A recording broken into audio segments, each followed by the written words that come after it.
अहिंसा परमो धर्म की। आचार्य गुरुवर श्री कुंद कुंद भगवान की। आचार्य गुरुवर श्री ज्ञान सागर मुनि महाराज की।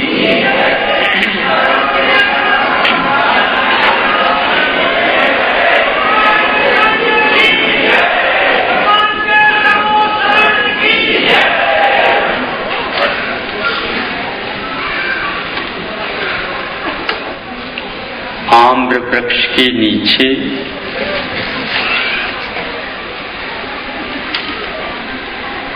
जब कोई बैठा है वह इसका अध्ययन सही कर सकता है।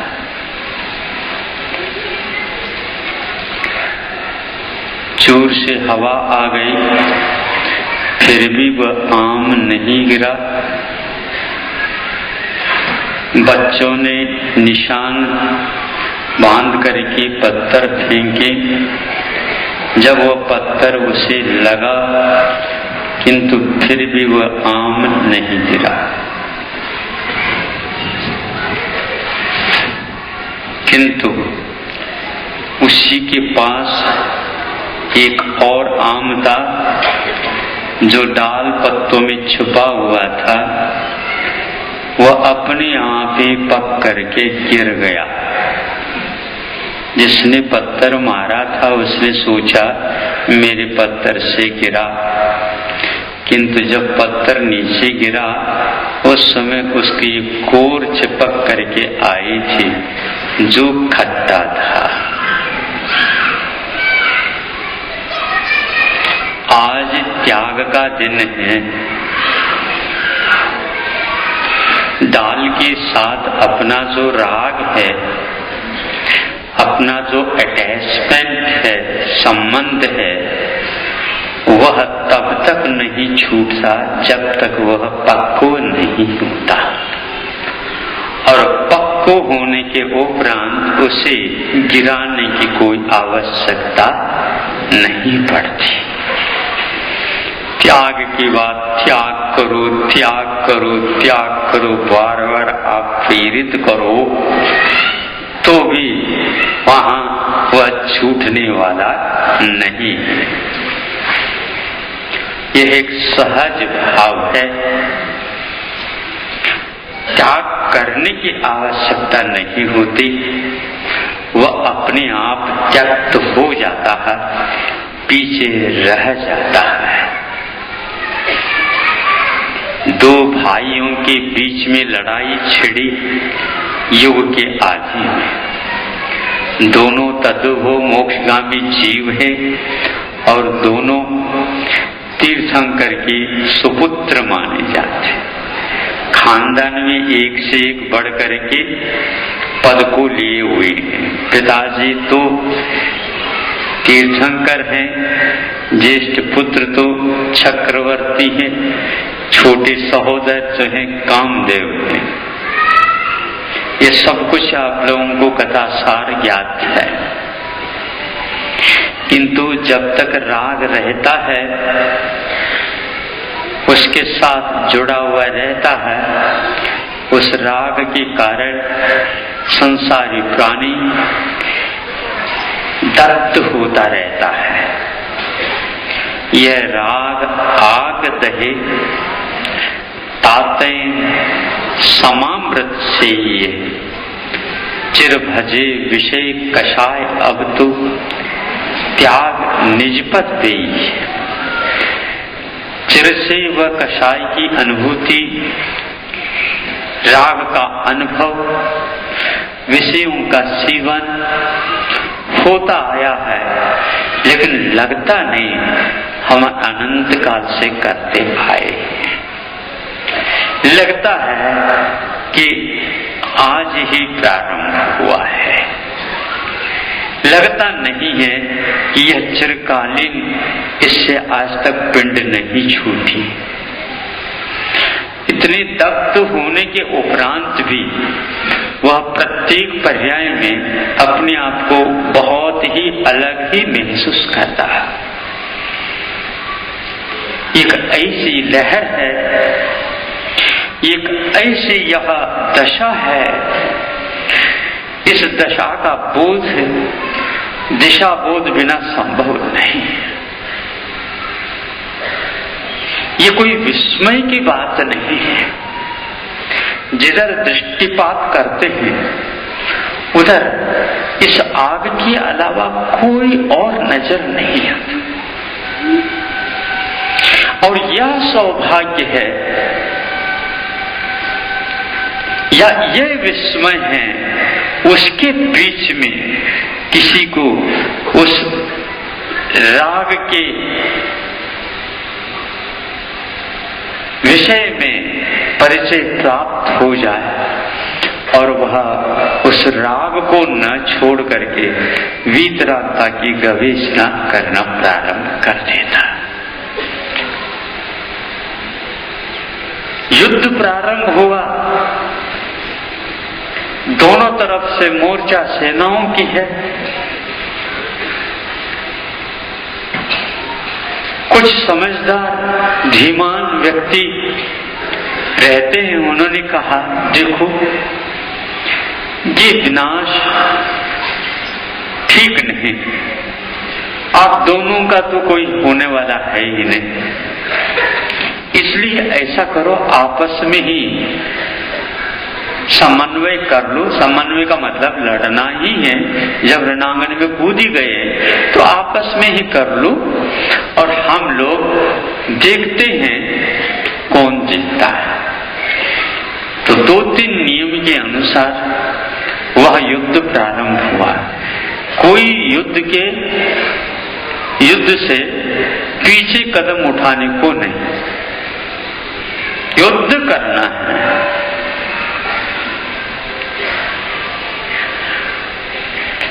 क्रमशः एक में अपने कर्म के उदय से हार होती गई।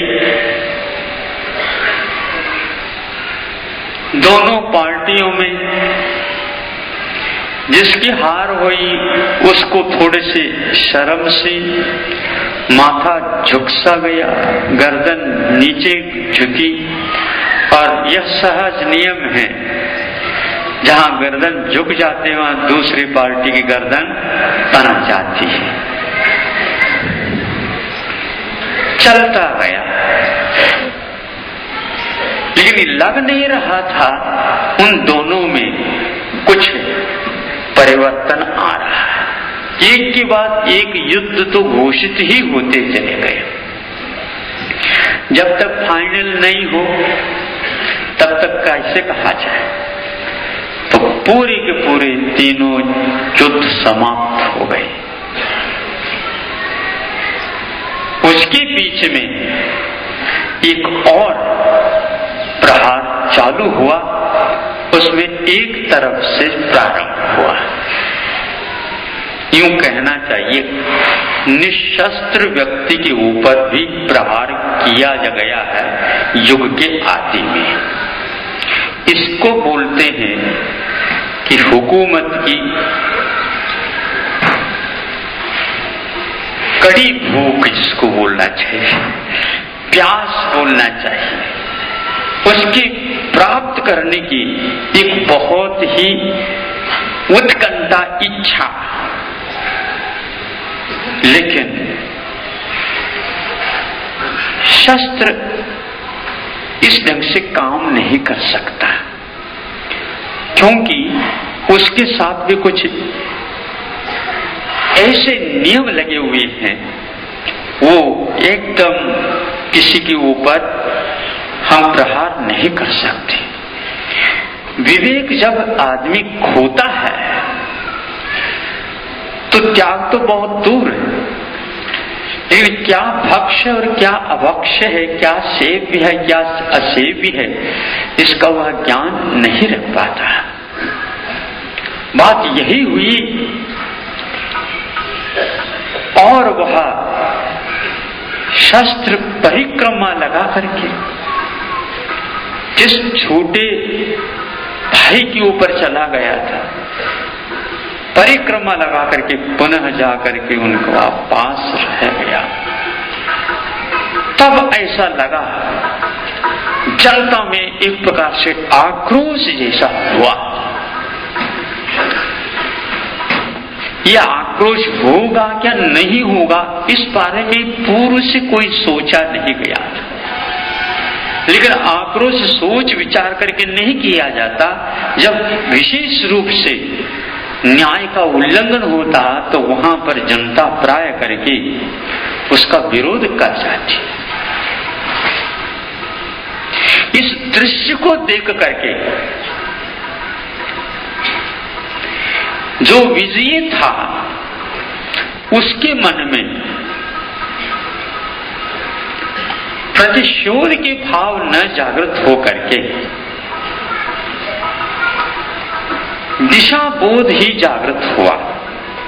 यद्यपि ज्ञान था, सम्यक दर्शन था, वैराग्य तो लेना ही था, लेकिन उस घड़ी में वैराग्य अपने आप में बहुत जबरदस्त माना गया और उसने कुछ भी नहीं कहा और राग की ओर या देश की ओर या सत्ता की ओर जो दृष्टि थी, मुख था, उसको उसने मोड़ दिया। जिसको लेने के लिए वह तत्पर था उस रास्ते को उसने पीठ पीछे कर दिया। किसी को भी कहा नहीं, ये कहां जा रहे हैं किसी को ज्ञात नहीं हो सका, ऐसा हमें लगता है, क्योंकि वह घड़ी अलग थी, स्थान अलग था और वह परिसर ही अलग बना हुआ था और इतना वहां पर संघर्ष चल रहा था। उन संघर्षों के घड़ियों में इस ओर भी कदम उठ सकता है, ये एक बहुत ही अनुमान गम्य नहीं था और ये महसूस हो ही नहीं रहा था और वह चले गए। किसी के नाम से करके गए हो, हमारे विचार से कोई कवि ऐसे लिख दे तो बात अलग है, लेकिन अभी तक ऐसी कोई कथा सुनने में नहीं आई कि बाहुबली ने अपने पुत्र वगैरह के नाम से कोई राज किए हो, बुला करके दिए। इरादा है भोगने का, लेकिन एक हद होती है, सीमा होती है, वो सीमा तक ही वह सब अच्छा लगता है। जब अतिरेक हो जाता है तो वहां पर कहना भी उचित नहीं लगता।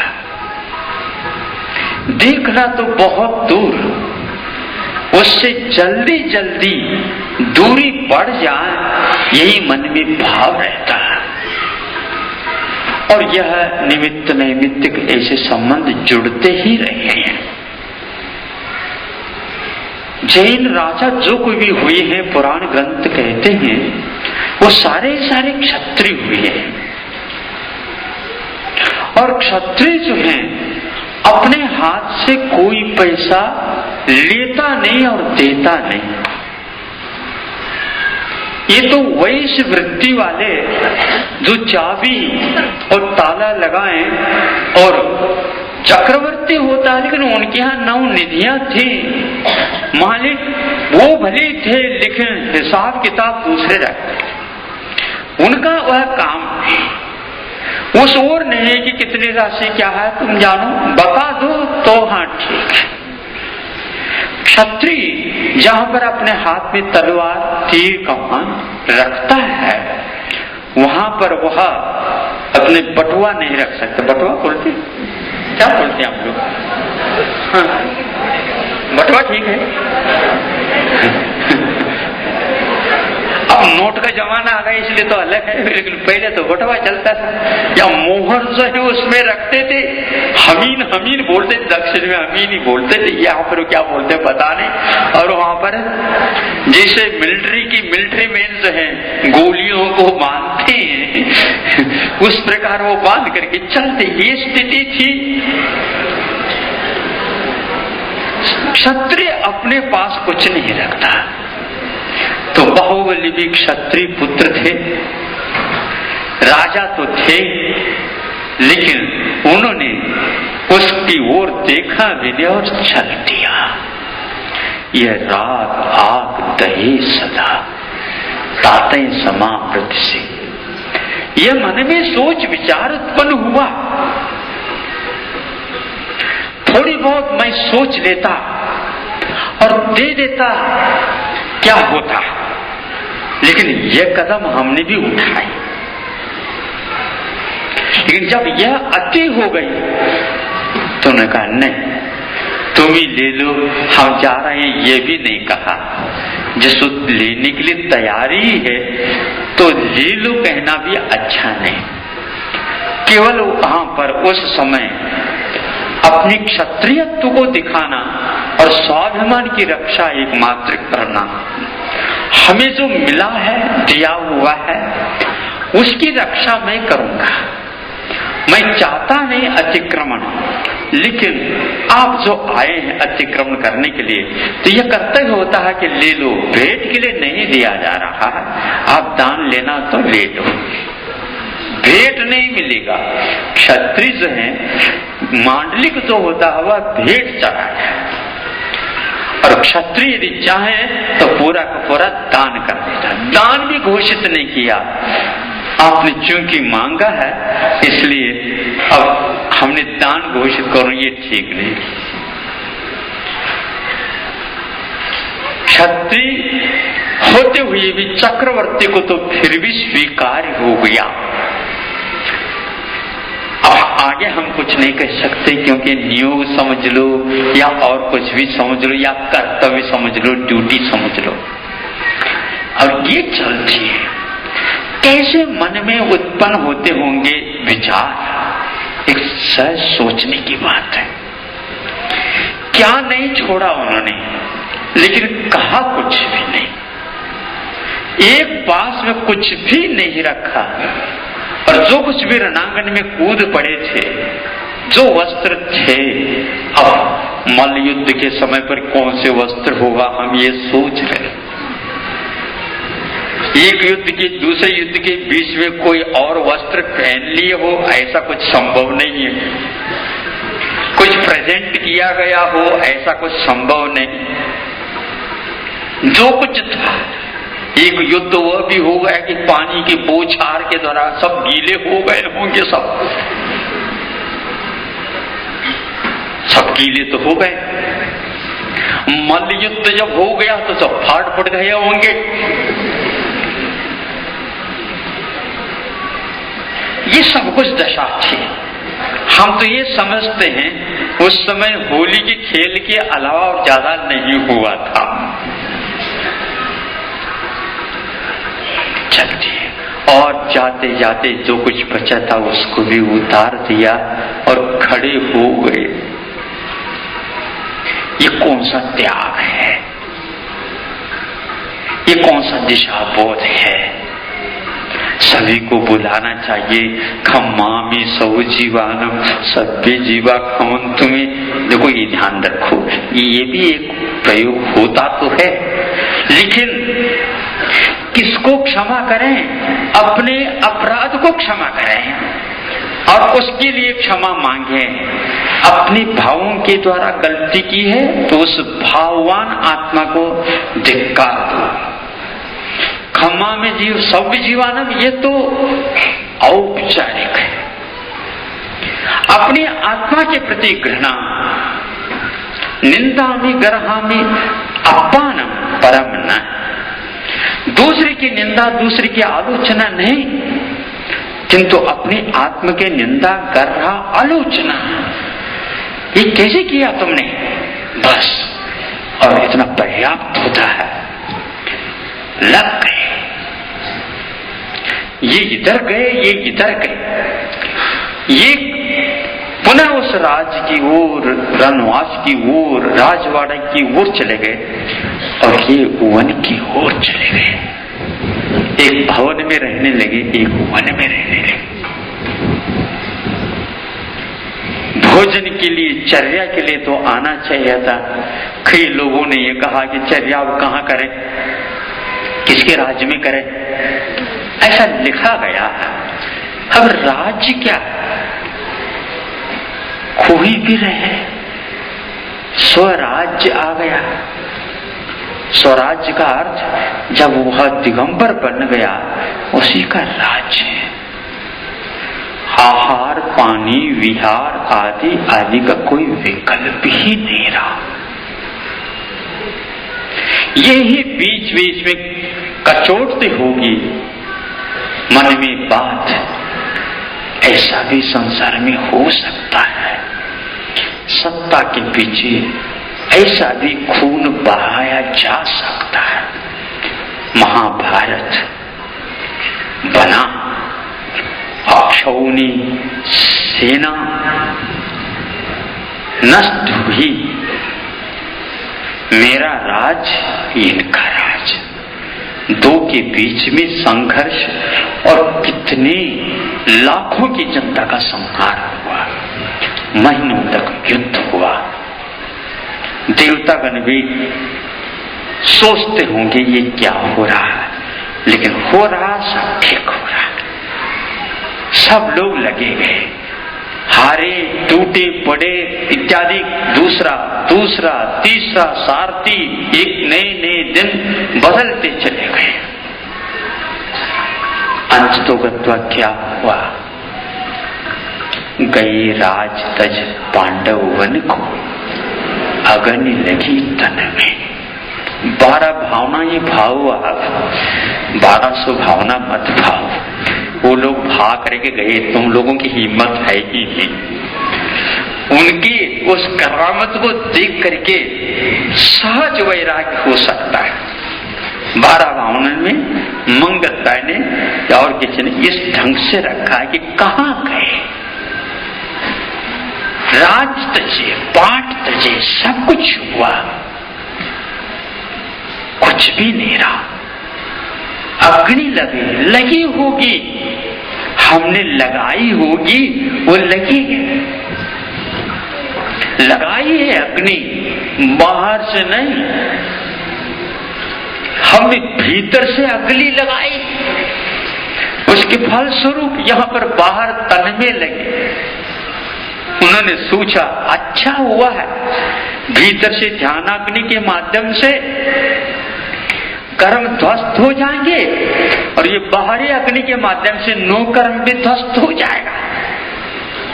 शांति के साथ बैठे रहे। बाहुबली तपस्या में रत है, चर्चा वहां पर हुई बताती है समूह शरण में। त्याग तो हुआ लेकिन भीतर से अभी कमजोर है। जब कभी भी किसी की गमी हो जाए, उस अर्थी पर उठा करके शव को ले जाया जाता है और शव के लिए आग लगाई जाती है, ऊपर की चमड़ी बहुत जल्दी जल जाती है और 5-10 मिनट के भीतर उसकी पहचान समाप्त हो जाती है, वो आग लग जाती है। आग लग जाते है तो सब लोग अब भस्मसात हो जाएगा, लेकिन 1-2 व्यक्ति कहते हैं कि भैया ऐसा नहीं, आवाज आने दो। कौन सी आवाज? बाकी सब जल जाए लेकिन खोपड़ी जो है जल्दी नहीं जलती। वह जब तक नहीं कहे कि हाँ मैं जल गई तब तक जाना नहीं, क्योंकि खोपड़ी में अनेक प्रकार की विकृतियां छिपी हुई रहती। तो जब वह आवाज कर जाती है तब जो दाह संस्कार के लिए जो जाते हैं वो समझते हैं कि अब काम पूर्ण हो गया, थोड़े बहुत और किसका किसकी करके थोड़े से नया पुराना ईंधन और पटक करके और वो सब लोग चले जाते हैं।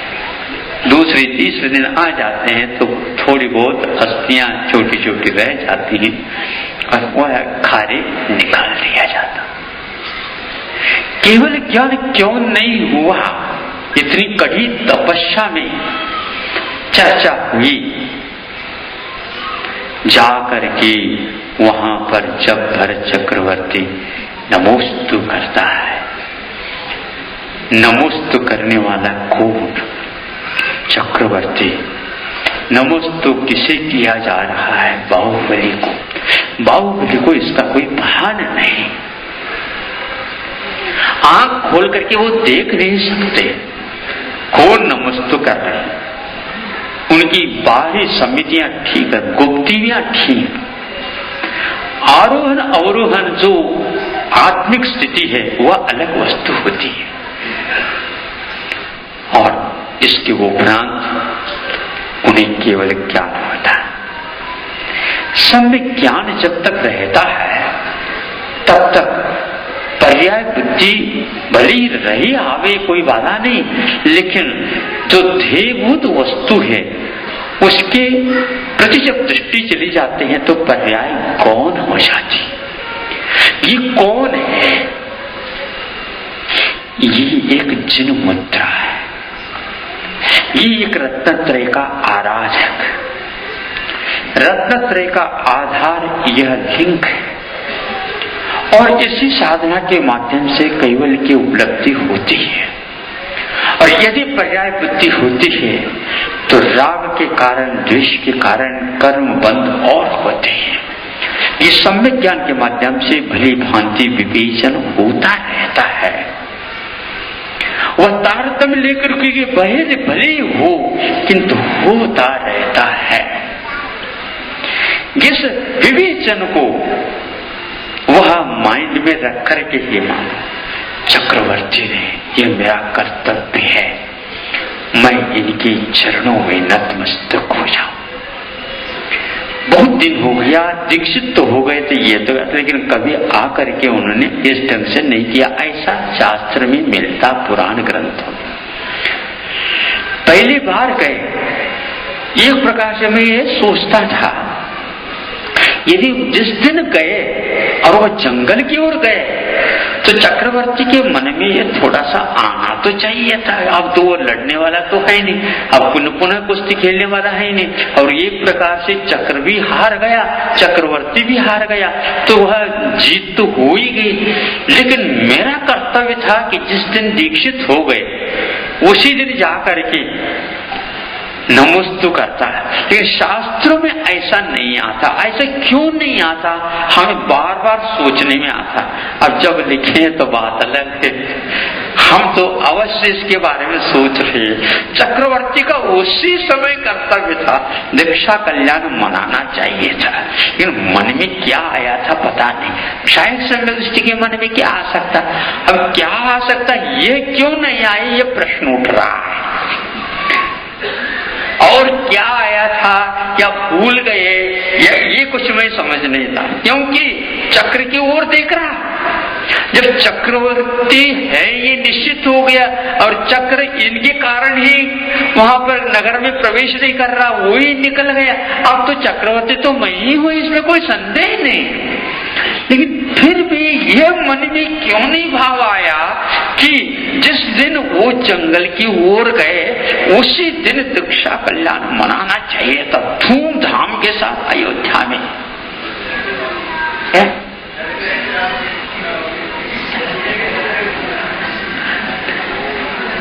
देखो ये तो आपकी कल्पना है, चाहे रात हो दिन हो, ये मुनि तो थे नहीं, शाम भी हो तो भी क्या मुनि तो थे नहीं, जो ईरापत तो नहीं बन रहा हो। कहाँ चले गए, भैया के नाते चले जाते। लेकिन ये बात नहीं हुई, वो अकेले कैसे गए, और ये निश्चित ज्ञान ले, इतने भी ज्ञान नहीं है चक्रवर्ती को, अवधि ज्ञान था। अब तो बुद्धि दिमाग कम से कम ठिकाने पर आ गए, ठंडे हो गई थी। अभी ठंडा नहीं हो गया? अच्छा, एकदम ठंडा नहीं हो गया होगा ऐसा कहते हैं। ऐसा नहीं,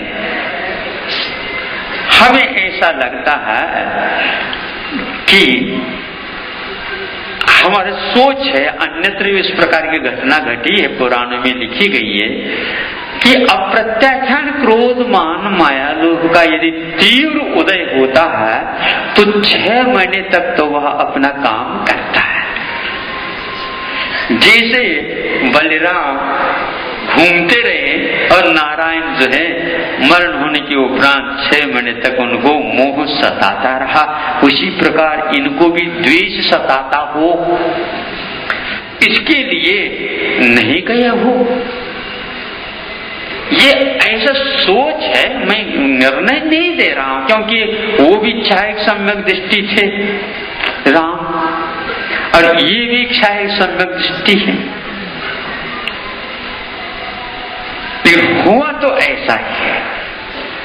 दूसरे को और कोई लिखे तो वह अपनी कल्पना से लिख सकते हैं।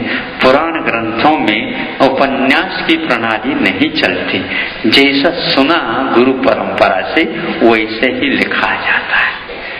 इसलिए लिखा नहीं गया कि उस दिन तो वो नहीं गए, फिर बाद में मालूम पड़ा इतनी कठिन तपस्या के उपरांत केवल ज्ञान क्यों नहीं हो रहा। सब लोग कहे हाँ बात तो बिल्कुल ठीक है, बिल्कुल पहाड़ के समान खड़े हैं और आहार के लिए तक नहीं उठे। 6 महीने में तो वृषभनाथ भगवान उठे थे कम से कम, और इनको 12 महीने होने जा रहे हैं। जा करके नमोस्तु किया, 1 साल के उपरांत नमोस्तु किया, ऐसा सुनने में आता है। लेकिन त्याग तो त्याग, वो कोई इसकी प्रतीक्षा नहीं कर रहे। भीतर कर्मों की निर्जरा जारी थी, तपस्या वर्धमान थी, और कोई बात ही नहीं थी। ये कितना दिन और खड़े होना, ये बात नहीं। बाहुबली के लिए तो बात नहीं है, और किसी के लिए फिर भी कहा जा सकता है। बाहुबली के लिए 1 और साल लगा दो तो लगा देगा, उनको कुछ होने वाला नहीं था। ऐसा वज्रमय शरीर उन्हीं को प्राप्त था। इतने त्याग और तपस्या में उनको एक यूं कहना चाहिए कि पुराणों में एक इतिहास है उनका। भरत और ऐरावत में ही इस प्रकार के मिसाल हुआ करती, और यह उन्होंने कर दी। अब हमें ये सोचना है, त्याग त्याग की बात कर रहे हो, 10 दिन हो गए, आज 10 दिन हो गए, 8 दिन तो हो ही गए, और 9 दिन 10 दिन तो है ही सामने ही, बीच में 1 दिन, लास्ट तो परसों, ऐसा है ना। तो 8 दिन तो हो ही गए। त्याग करो त्याग करो त्याग करो, अभी तो ऐसा सोच करके किया जा रहा है कि कुछ बचा करके किया जा रहा है।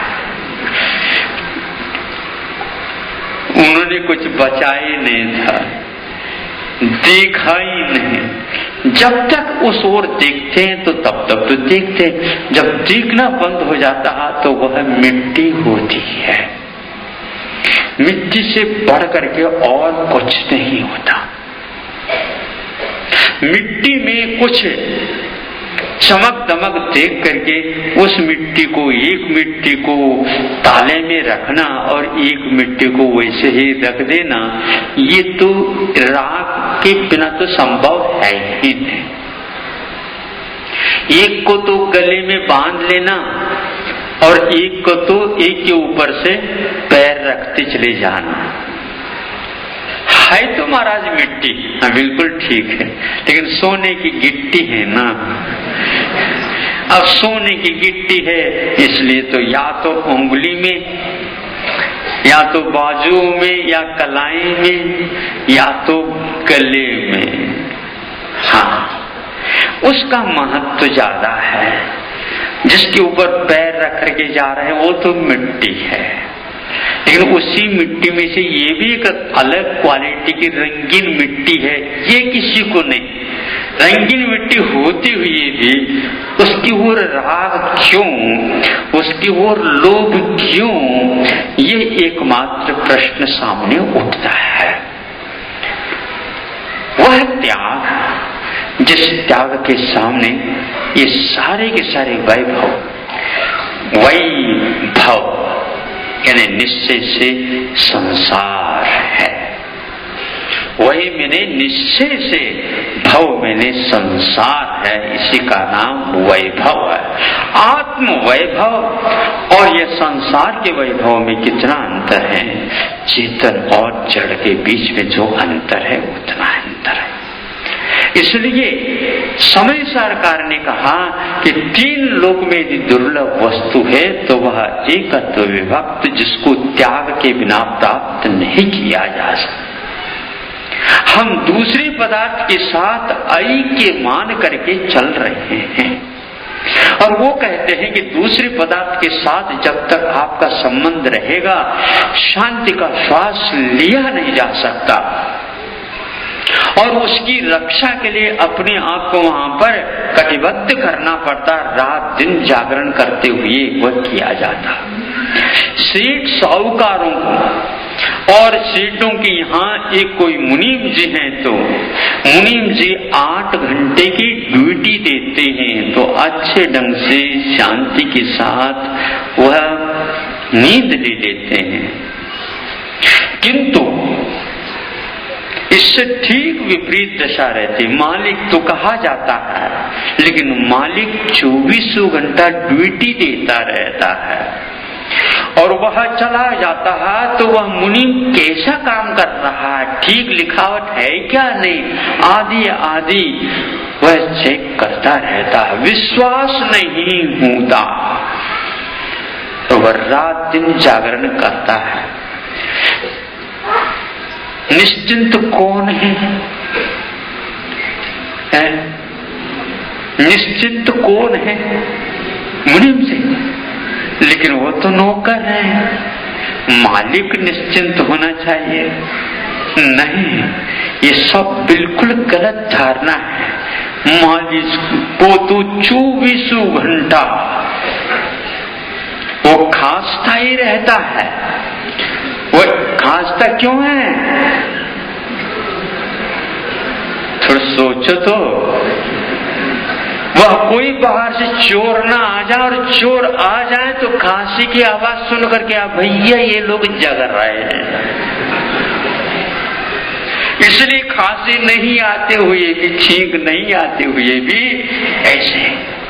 एक बार किसी ने सुनाया था, तो चोर आए बाहर से, दरवाजा खोलने वाले थे, कुछ खटपट होने लगा, भीतर वाला सोचता है कि अब तो आ गए, अब क्या करें, पूरा लुट जाएगा, निश्चित है।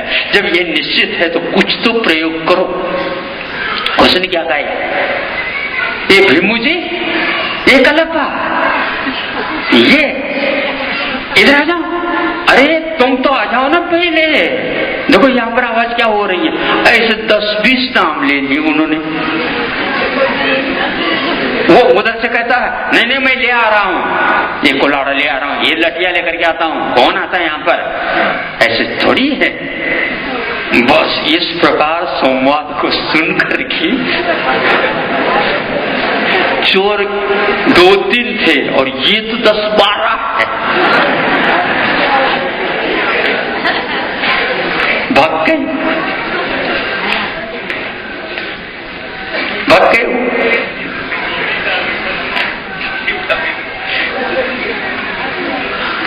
ऐसा भी एक बार करना होता है, बच जाए तो बच जाए। ये सब क्या है? ये सब यही है कि राग आग दहे सदा। 84 लाख हाथी, 18 करोड़ घोड़े और रथ, 9 निधियां, 14 रत्न। महाराज ये कुछ है, ऐसे संख्या फिट कर दी गई, कुछ होगा नहीं, ऐसा नहीं। ये है वस्तु स्वरूप है, लेकिन जिसके लिए उन्होंने दिग्विजय किए, बाद में जब दिशाबोध जागृत हो जाता है, फिर यह राजा राणा छत्रपति अपने आप आ जाता है। फिर छोड़ने की आवश्यकता नहीं। जब चक्रवर्ती वगैरह बाहर निकलते हैं, उस समय सारी जनता उनको बहुत विनय करती रहती है, आपके अभाव में हमारा क्या होगा, मैं इतने दिन रहा कि मेरा क्या हुआ और तुम्हारा क्या, मुझे बताओ। किसी का कुछ रुकता नहीं, रुकने से कुछ और रुक सकता है, इसलिए रास्ता प्रशस्त हो जाना चाहिए। ये सब गलत है हम लोगों की धारणा कि मेरे बिना किसी का कुछ नहीं हो सकता। ये सब तो आप लोग समझते हैं, धारणा है। और यह राग की भूमिका में यह धारणा ऐसी ही बनी रहती है, लेकिन आज तक किसी का नहीं रुका। अनेक चक्रवर्ती हुए, अनेक कामदेव हुए, सब हुए, लेकिन यह धरती वैसी की वैसी यहाँ पर रही है। यहाँ से सब लोग रवाना होना, शाश्वत सत्य ये धरती है और आसमान, बाकी जितने भी सत्य है, बाकी हम तो लोग सब टेम्परेरी हैं, घूमते रहते हैं, आते रहते हैं, चले जाते रहते हैं। इसमें हम अपने एकत्व को इस एक एक कण के साथ रखें, यह ठीक नहीं। इन्हीं बातों को समझाने के लिए संतों ने हम लोगों के लिए 12 भावना के चिंतन बताया, या अच्छी त्याग तपस्वी के चरित्र के बारे में लिख करके हमारे सामने उनके जीवन का दर्शन दिखाया। ऐसे ऐसे बड़े बड़े मूर्तियां भी यहाँ पर हुई और उन्होंने ऐसा ऐसा अपने जीवन में काम किए। ये राग और द्वेष यहीं तक इन्हीं वस्तुओं के साथ रह जाते हैं, और जब जंगल में अकेला रहा है वहां पर कौन सा राग और कौन से द्वेष, ये सारे सारे अपने आप शांत होते चले जाते हैं। जैसे कि ईंधन के अभाव में अग्नि अपनी आप ही ऊर्ध्वगामिनी न हो करके अधोगामिनी नीचे नीचे नीचे आ करके और बिल्कुल शांत हो जाती। ये पंचेंद्रिय की विषय और मन ख्याति पूजा लाभ के कारण ही ये असंतोष के ये उबाल आते रहते हैं हमेशा। जैसे दूध को तपा दो तो दूध में उबाल आने लग जा, खदबद खदबद आवाज आने लग जा, ये आवाज उस अग्नि के संपर्क के ही फल स्वरूप है। अग्नि जैसे जैसे भीतर से बाहर निकाल दो चूल में से, वह दूध अपने आप ही शांत हो जाता है, उसका स्वभाव शांत है। राग के साथ ही यह सारी सीमाएं उल्लंघित हो जाते हैं और वीतराग आने से बिल्कुल शांत हो जाता है। ऐसे महान 63 सलाखा पुरुष अपने जीवन काल में सब कुछ देखा और अंत में उन्होंने इस त्याग तपस्या मार्ग को ही अपना लिया। यदि घर में सुख होता तो तीर्थंकर क्यों त्यागे, ये पंक्ति बार बार सामने आने चाहिए। यदि सुख घर में होता तो तीर्थंकरों ने इसको क्यों छोड़ा। ये बहुत बड़ा ठेका लेने वाला व्यक्तित्व है वो, उसने भी सोचा ये गलत ठेका हमने ले लिया और कोई बड़ा होगा ही नहीं उनके सामने। तीर्थंकर का एक ऐसा पुण्य होता है चक्रवर्ती से भी ज्यादा, कामदेव से भी ज्यादा। इन लोगों में कभी कभार हार जीत वाली बात हो सकती है, लेकिन तीर्थंकर का पुण्य तो एक अद्वितीय अपूर्व पुण्य रहता है। लेकिन तीर्थंकर क्यों त्यागे, काहे को शिव साधन करते, संयम से अनुराग है। संयम का त्याग संसारी प्राणी ने आज तक किया, और जिनको यह बुद्धि जग गई तो वो तो इस राग को छोड़ करके वीतराग मार्ग को अपनाए। बाहुबली, चक्रवर्ती, आदिनाथ ये युग के आदि में हुए। आज तक इनके तीनों के चरित्र हम लोगों के सामने आए हैं। यह जिनवानी के माध्यम से इनका चरित्र हमने पढ़े सुने। यह एक बहुत सौभाग्य है। इस प्रकार के शास्त्र मिलते हैं तो आंखें बिल्कुल खुल जाती हैं और एकांत में अपने आप ही आंखें डबडबाने लग जाती हैं कि हमने अपनी जिंदगी को यूं ही खो दी। एक जिंदगी नहीं, अतीत काल कब से आ रहा है पता नहीं।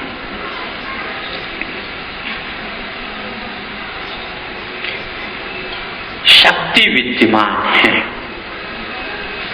किंतु शक्ति की व्यक्ति के लिए यह साधन आवश्यक होता है। दूध में ही है, अपने से ही मिलेगा, यह एक साधन है, एक रास्ता है, एक पद्धति है। उसको प्राप्त करने की हम लोगों ने इस पद्धति को आज तक नहीं अपनाई, फलस्वरूप हमारे हाथ खाली ही रहे आज तक। आज तक भर नहीं पाए हम अपने आप को उस दिव्य ज्ञान के माध्यम से या शांति के माध्यम से, आनंद के माध्यम से हम खाली के खाली ही रह गए। आज तक इतना काल व्यतीत हो गया, किंतु उस काल के माध्यम से अपने जीवन में कोई परिवर्तन नहीं आ पाया और वो ज्यों का त्यों वो ही परिवर्तन रहा। इन पुराण पुरुषों को याद करो और कषायों के विमोचन के साथ, त्याग के साथ उस आदर्श त्याग पथ को अपने जीवन में अपनाओ। और मैंने त्याग किया ऐसा भी मन में धारण मत बनाओ।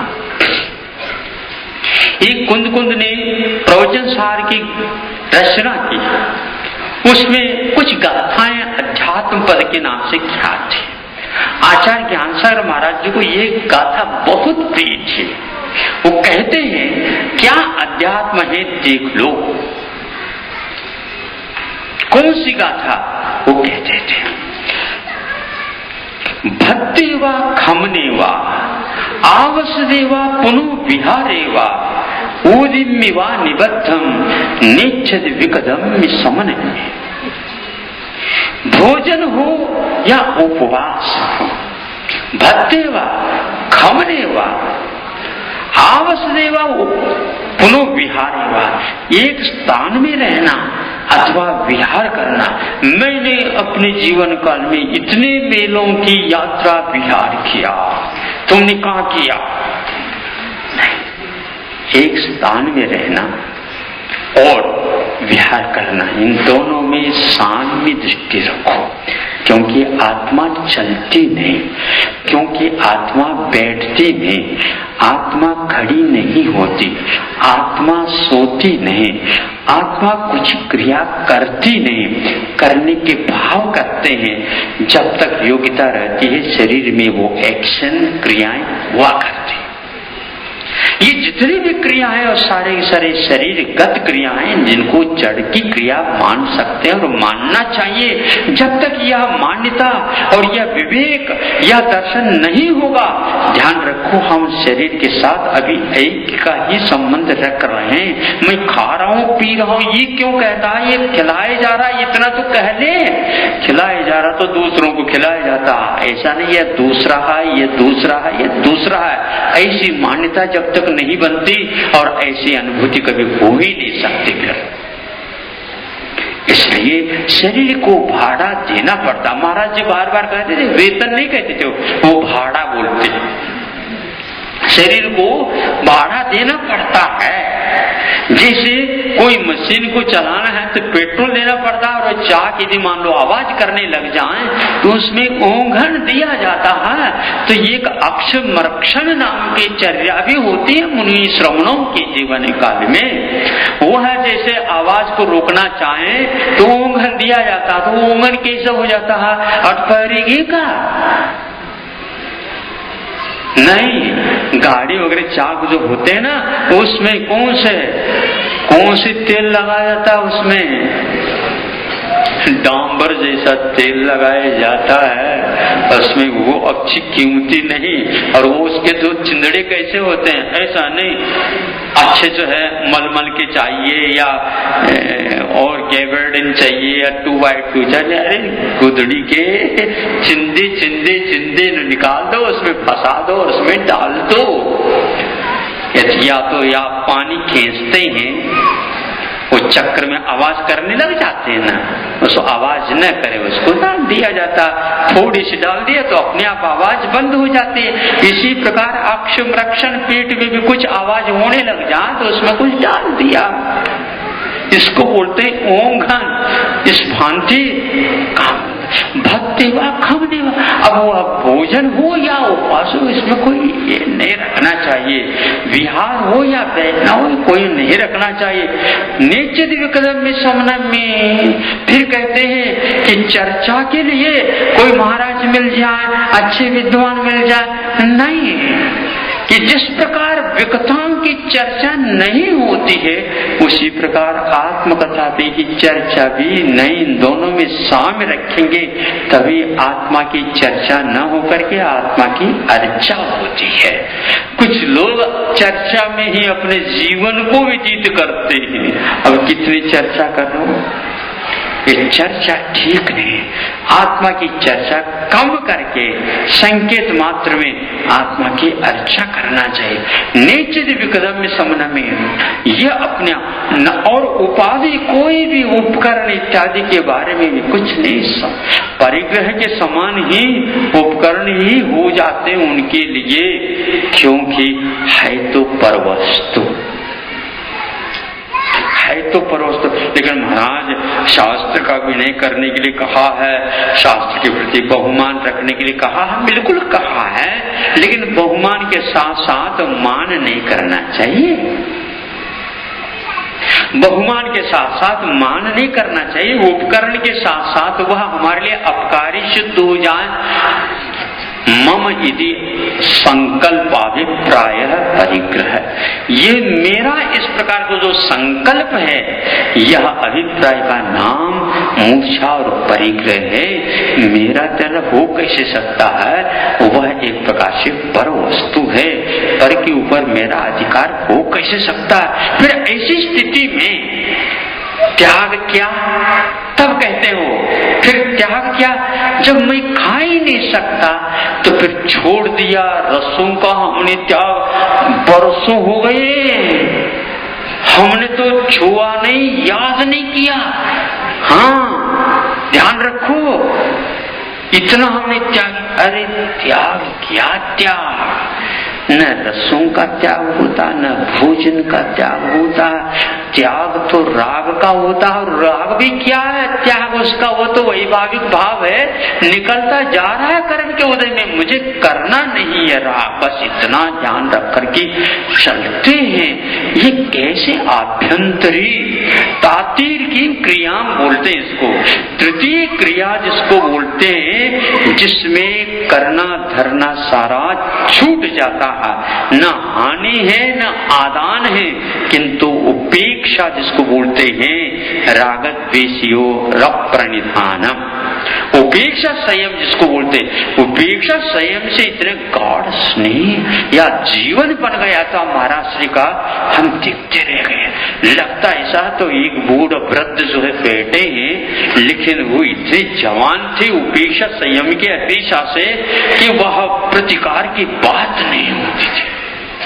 जो प्रतिकार के बात आ जाती है तो उपयोग की दशा बाहर आ जाती है।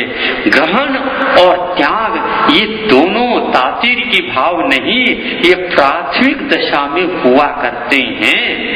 जैसे बहुत विद्वान होता है और बहुत गणित में होशियार निष्णात होता है, उसकी उंगलियां कभी भी हिलती नहीं, इस प्रकार गिनती नहीं होती, क्योंकि वह मानसिक आमुख ही, मुख में से कुछ जवाब न जवान मतलब जुबा भी नहीं चलती, और वह लिख देता।